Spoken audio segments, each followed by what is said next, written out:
So hello you all. सबसे पहले तो आप लोग ये कमेंट पढ़िए। एंड ये कमेंट मेरी वीडियो का नहीं है, ये कमेंट किसी और की पोस्ट पे आया हुआ है। देन आई थॉट कि इस चीज़ पे बात कर ली जाए, क्योंकि बहुत लोगों को गलत फहमी हो जा रही है। एंड मुझे भी बहुत ज़्यादा आ रहा है कि आप क्या श्योर हो कि आपका प्री क्लियर हो जाएगा, या फिर आपका प्री सच में बहुत अच्छा गया तभी आप प्रिपरेशन स्टार्ट कर रहे हो।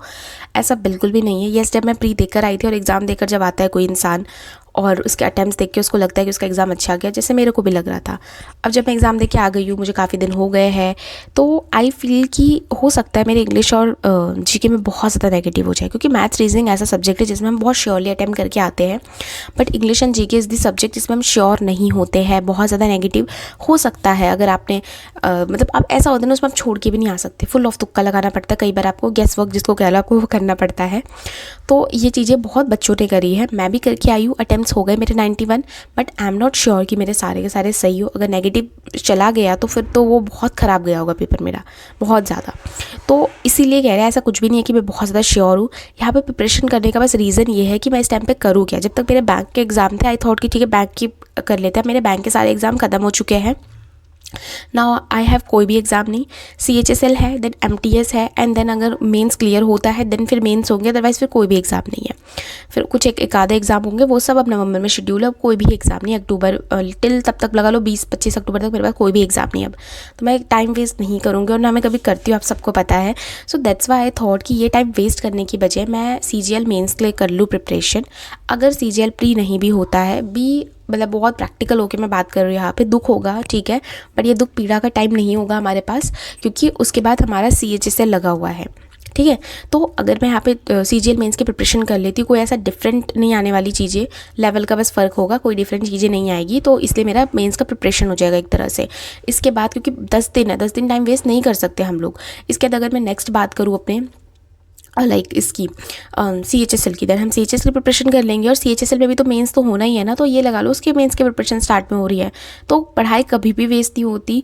और अगर कोई इंसान प्रिपरेशन कर रहा है मेंस की, डजंट मीन कि वो बहुत ज़्यादा श्योर है उसको हो ही जाएगा। तो तुम उसको बार बार आके पोक करो कि जो भी चीज़ें हैं। बट ये मेरा प्रैक्टिकल सोल्यूशन है। आप लोगों को क्या क्या लग रहा है, मतलब गलत है सही है, बताओ मुझे। ऐसा तो मुझे लग रहा है कि टाइम वेस्ट करने से 10 गुना बेटर है ना कि आप कुछ चीज़ में इन्वेस्ट कर लो।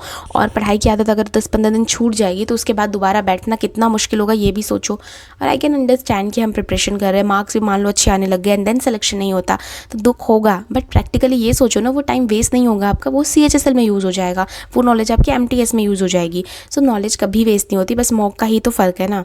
सो that's why I am starting my preparation of CGL exam.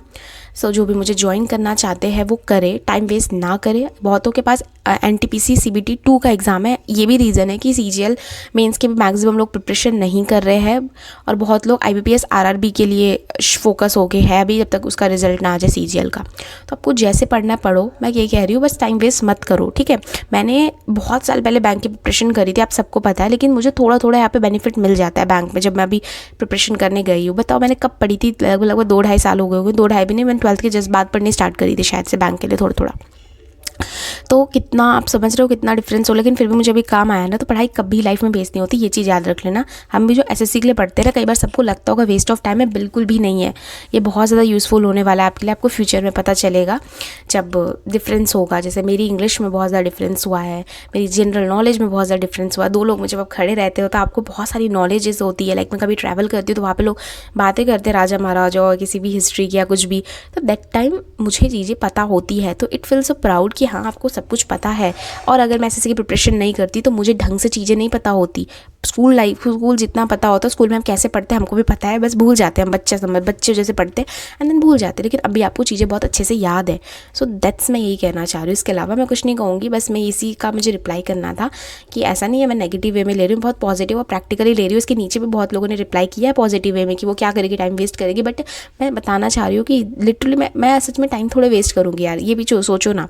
तो दैट्स द रीज़न मैं स्टार्ट कर रही हूँ मेंस की प्रिपरेशन। जो रिजल्ट होगा मैं उसको एक्सेप्ट करूँगी, अच्छा तो अच्छा, बुरा तो बुरा। I am so much practical this time कोई होना धोना नहीं, दिस टाइम कोई साइड नहीं, क्योंकि आपने जितनी इस टाइम लक है ना उस हिसाब से ही सिलेक्शन होने वाला है, क्योंकि एडिक्विटी है तो इट्स ऑल अबाउट लक। बस मैं ये मानती हूँ TSES था, थोड़ा बहुत हम ऊपर नीचे लेके चल सकते थे अपनी मेहनत, बट दिस टाइम लक। क्योंकि जीके में मान लो ऐसे इजी क्वेश्चन, या फिर ऐसा मान लो कि जितने आपने जीके में मेहनत नहीं करी, लेकिन ऐसे क्वेश्चन आ गए जो आप ही को आते हो तो फिर, और बाकी को नहीं आते हो, या फिर इंग्लिश में ही आपने जो तुक्के लगाए सब चला गया, तो ये सब तो लक के भरोसे होता है ना, क्योंकि वहाँ पे हमें गैस वर्क करना है, बिल्कुल भी प्रीवियस ईयर बेस नहीं आई थी चीज़ें। तो वही है कि आप उधर बैठ के कैसे चीज़ें करते हो, वो चीज़ें मैटर करती है, ठीक है। तो बाकी मैंने सब कुछ अपना सीजन मेंस को लेके शेयर कर दिया, अपना प्लानर, अपना जो डेली रूटीन है वो भी शेयर कर दिया है। बहुत लोग कह रहे हैं इसको देखते कितने दिन फॉलो कर पाती, तो मैं भी ये सोच रही हूँ देखते कितने दिन फॉलो कर पाती हूँ मैं। And always something is better than nothing. अगर आप कुछ भी प्लान नहीं करते, कुछ भी नहीं बनाते, तो आपका स्टडीज़ हवा में जाएगा। अगर आपने कुछ प्लान कर रखा है, कुछ बना के रखा है, एटलीस्ट आप अपने आप को ट्रैक कर पा रहे हो। एंड जब भी आप अभी जो आपसे कमी निकलेगी रूटीन में से, देन आप नेक्स्ट रूटीन में उसको बेटर कर पाओगे। तो अगर आपने एक हफ्ते भी अपना रूटीन को फॉलो किया है, दैट्स वेरी गुड। थोड़ा सा ऊपर नीचे सबके रूटीन में होता है, कोई ऐसा बात नहीं है। बाकी मुझे अपने आप पे भरोसा है कि मैंने रूटीन जो बनाया मैंने उसको फॉलो करा है, ठीक है। मैंने अपनी तरफ से कभी इस प्रिपरेशन जर्नी में, इवन मेंस में, मैंने कभी कमी नहीं छोड़ी है। हाँ, ये होता है कि कभी कुछ और काम आ जाए तो मुझे वो चीज़ें टालनी पड़ती है, बट मैंने कभी अपनी रूटीन में ऐसे बेईमानी कभी नहीं करी है। तो मतलब मैंने रूटीन अगर बनाया तो उसको एटलीस्ट एक हफ्ते तो फॉलो शायद किया ही किया है। खैर जो भी है, हम सीजल में इसकी प्रिपरेशन स्टार्ट करते हैं। मुझे ज्वाइन करें, तब तक के लिए बाय बाय, मिलते किसी अगली वीडियो में।